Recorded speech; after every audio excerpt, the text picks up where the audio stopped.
आज इस बुलेटिन में बात होगी हिंडनबर्ग रिपोर्ट को लेकर कांग्रेस के ऐलान की, कांग्रेस की बड़ी बैठक की। देखेंगे ब्रॉडकास्ट बिल पर बैकफुट पर आई मोदी सरकार को, सुप्रीम कोर्ट से महाराष्ट्र सरकार को लगी फटकार को, जानेंगे कैसे केजरीवाल बढ़ाएंगे बीजेपी की मुश्किलें, और बुलेटिन के आखिर में देखेंगे जाने माने कार्टूनिस्ट इरफान की किस खबर पर पड़ी तिरछी नजर।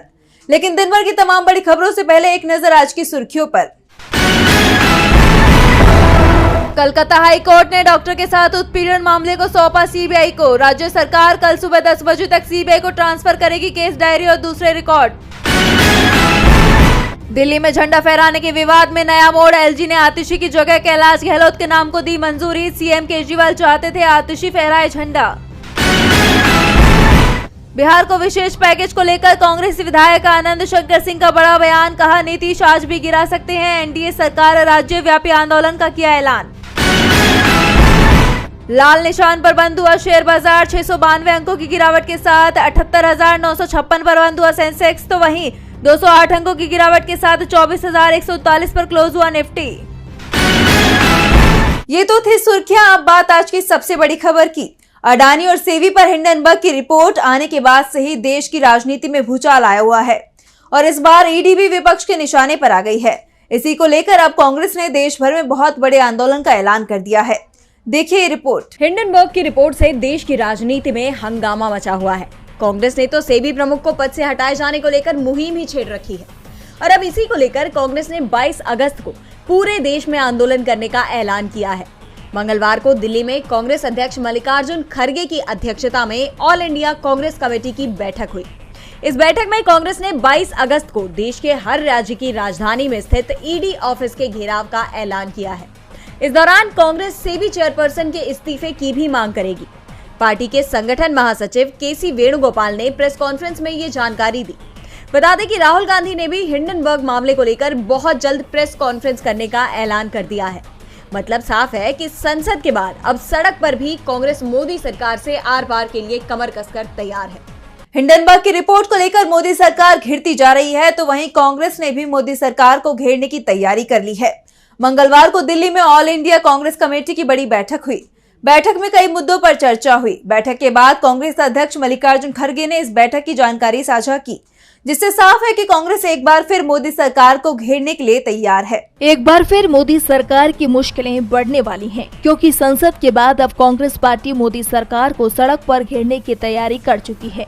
मंगलवार को दिल्ली में कांग्रेस अध्यक्ष मल्लिकार्जुन खड़गे की अध्यक्षता में बैठक हुई, जहां तमाम मुद्दों पर गहन चर्चा हुई। इस बैठक के बाद पार्टी अध्यक्ष खड़गे ने ट्वीट करते हुए मीटिंग की जानकारी साझा की। खड़गे ने लिखा, हमने चुनावी तैयारियों के लिए संगठनात्मक मामलों और राष्ट्रीय महत्व के विभिन्न मुद्दों पर चर्चा करने के लिए एआईसीसी महासचिवों और प्रभारियों और प्रदेश कांग्रेस कमेटी अध्यक्षों की एक बैठक बुलाई। बेलगाम बेरोजगारी और अनियंत्रित मुद्रास्फीति और घरेलू बचत में कमी जैसे गंभीर मुद्दे पर हमारा ध्यान केंद्रित है। गरीबों और मध्यम वर्ग को धोखा दिया गया है।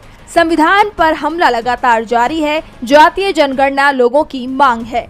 कांग्रेस पार्टी हमारे किसानों के लिए एमएसपी की कानूनी गारंटी की मांग को लेकर अपनी लड़ाई जारी रखेगी।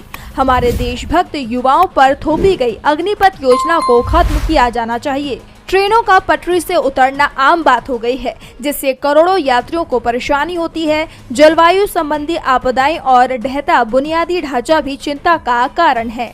हम इन मुद्दों को लेकर एक राष्ट्रीय अभियान तैयार करेंगे और लोगों के पास जाएंगे। इससे साफ है कि कांग्रेस ने मोदी सरकार को घेरने का रोड मैप तैयार कर लिया है और एआईसीसी की इस मीटिंग के बाद अब कांग्रेस संसद के बाद सड़क पर भी मोदी सरकार की घेराबंदी करने के लिए कमर कसकर तैयार है, जिससे मोदी सरकार की मुश्किलें बढ़नी तय हैं। एक तरफ जहां विपक्ष ने मोदी सरकार की घेराबंदी कर दी है, तो वहीं अब मोदी सरकार को संसद में बिल पास कराने में पसीने छूट रही हैं।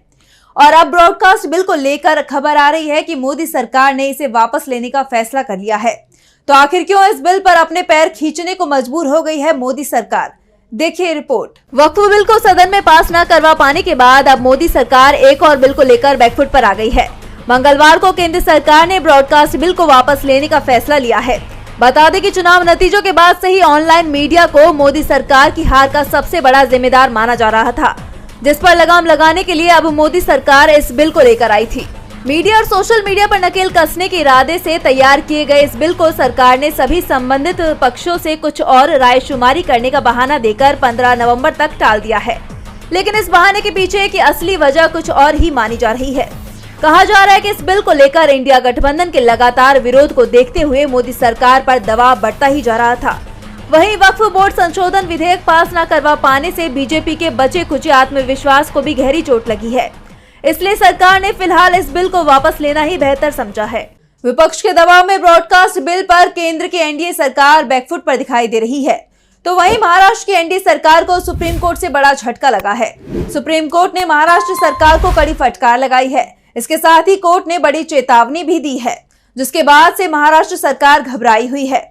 तो क्या है पूरा मामला, देखिए इस रिपोर्ट में। महाराष्ट्र से एक बड़ी खबर सामने आई है। सुप्रीम कोर्ट ने महाराष्ट्र सरकार को फटकार लगाई है। सुप्रीम कोर्ट ने एक मामले में मुआवजे के लिए उचित राशि न देने पर महाराष्ट्र राज्य को कड़ी फटकार लगाई, जिसमें राज्य ने लगभग 6 दशक पहले एक व्यक्ति की संपत्ति पर अवैध रूप से कब्जा कर लिया था और इसके बदले में उसे अधिसूचित वन भूमि आवंटित कर दी थी। कोर्ट ने सरकार को सख्त चेतावनी देते हुए कहा कि अगर राज्य सरकार जमीन खोने वाले व्यक्ति को उचित मुआवजा नहीं देती है तो वो लाडली बहना जैसी योजनाओं को बंद करने का आदेश देगी और अवैध रूप से अधिग्रहित भूमि पर बने ढांचों को गिराने का निर्देश देगी। जस्टिस बीआर गवई और केवी विश्वनाथन की पीठ ने इस मामले की सुनवाई की। इस दौरान जस्टिस गवई ने कहा कि कोर्ट को हल्के में मत लीजिए। आप कोर्ट के आदेश को लापरवाही से नहीं ले सकते हैं। आपके पास लाडली बहना योजना के लिए पर्याप्त पैसा है। आज के अखबार में पढ़ा, सारा पैसा मुफ्त दिया गया। आपको जमीन के नुकसान की भरपाई के लिए थोड़ा हिस्सा देना चाहिए। कोर्ट ने सरकार को जवाब के लिए बुधवार तक का समय दिया है।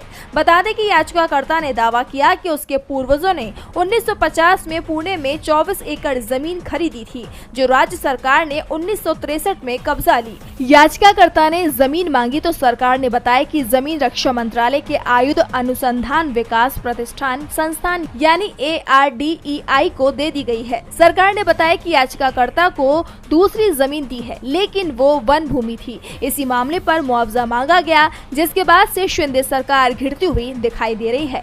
सुप्रीम कोर्ट ने विधानसभा चुनाव से पहले महाराष्ट्र सरकार की चिंता बढ़ा दी है, तो वहीं दिल्ली के सीएम अरविंद केजरीवाल भी बीजेपी की मुश्किलें बढ़ाते हुए दिखाई दे रही हैं।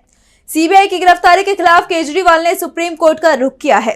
कोर्ट ने उनकी याचिका को मंजूरी भी दे दी है, जिसके बाद केजरीवाल की रिहाई की उम्मीदें जताई जा रही हैं। देखिए रिपोर्ट। मुख्यमंत्री अरविंद केजरीवाल बीजेपी की परेशानी बढ़ाते हुए दिखाई दे रहे हैं। सीबीआई मामले में जेल में बंद अरविंद केजरीवाल ने अपनी गिरफ्तारी को सुप्रीम कोर्ट में चुनौती दी है।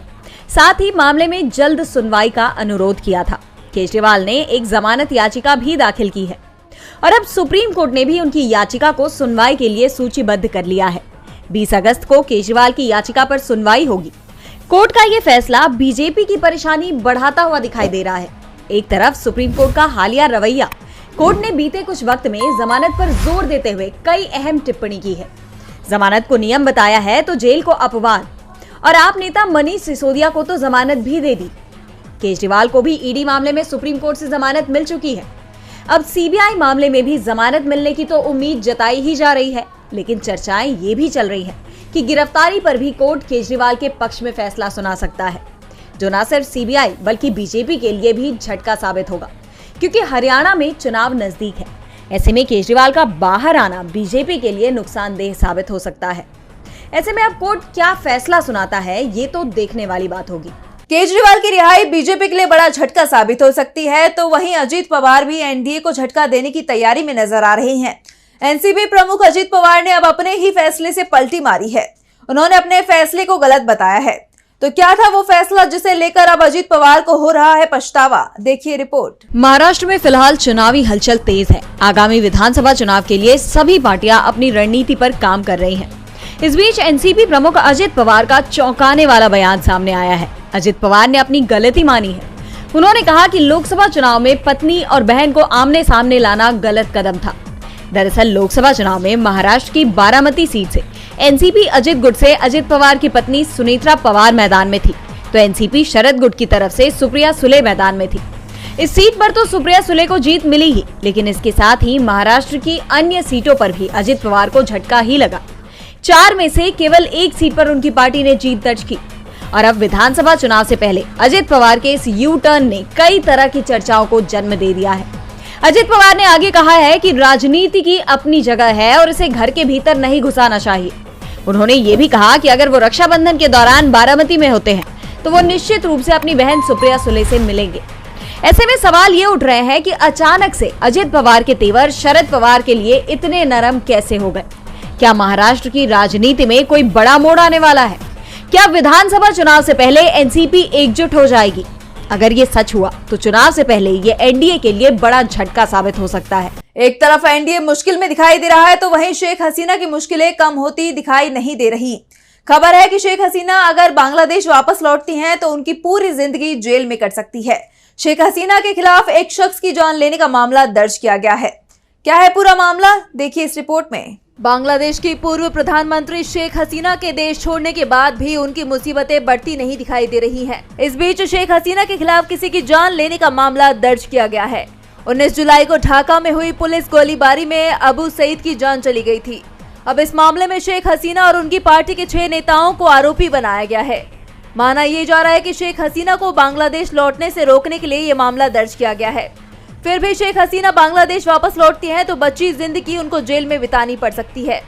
दरअसल 19 जुलाई को ढाका के मोहम्मदपुर इलाके में पुलिस गोलीबारी में किराने की दुकान के मालिक अबू सईद की जान चली गई थी। इस मामले में सिर्फ शेख हसीना को ही नहीं बल्कि उनकी पार्टी के अहम नेताओं को भी आरोपी बनाया गया है। शेख हसीना पर दर्ज हुए मुकदमे के बाद अब उनकी बांग्लादेश वापसी को लेकर भी सवाल उठने शुरू हो गए हैं। माना यह जा रहा है कि अगर अब शेख हसीना बांग्लादेश वापस जाती हैं तो उनकी गिरफ्तारी हो सकती है और उनको जेल में डाला जा सकता है। बता दें कि ये मामला ऐसे वक्त में दर्ज किया गया है जब शेख हसीना पहले से ही मुसीबत में फंसी हुई हैं। छात्र आंदोलन के दबाव में आकर 5 अगस्त को शेख हसीना ने पीएम पद से इस्तीफा दे दिया था, जिसके तुरंत बाद वो भारत चली गई थी। और बुलेटिन के आखिर में देखेंगे जाने माने कार्टूनिस्ट इरफान की किस खबर पर पड़ी तिरछी नजर।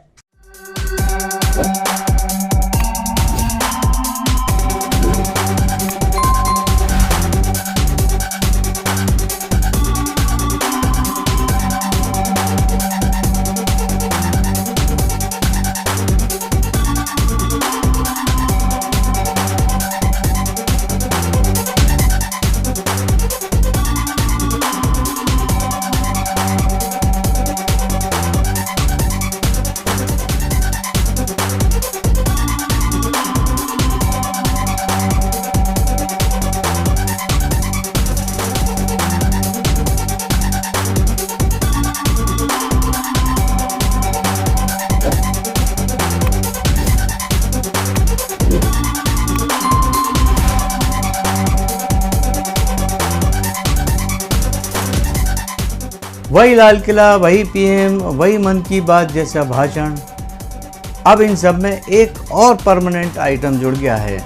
15 अगस्त से कुछ दिनों पहले ही सड़कों पर करोड़ों रुपए के तिरंगों की बिक्री हुआ करती है।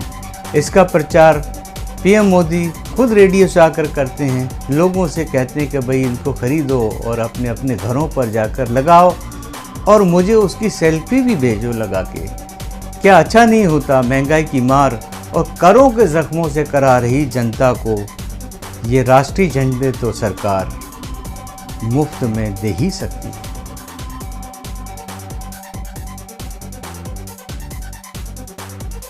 आज सोशल मीडिया से लेकर आपके चलते फिरते जीवन में भी पत्रकारिता के बुरे दौर की चर्चा होती है, क्योंकि जिन लोगों पर सूचना देने की जिम्मेदारी है वो आपके लिए नहीं बल्कि कॉरपोरेट और सरकारों को फायदा पहुंचाने में लग गए हैं। विज्ञापन मॉडल को खारिज कर आप इस बीमारी को दूर कर सकते हैं और अपने नारे को बुलंद कीजिए। मेरे खर्च पर आजाद है खबरें।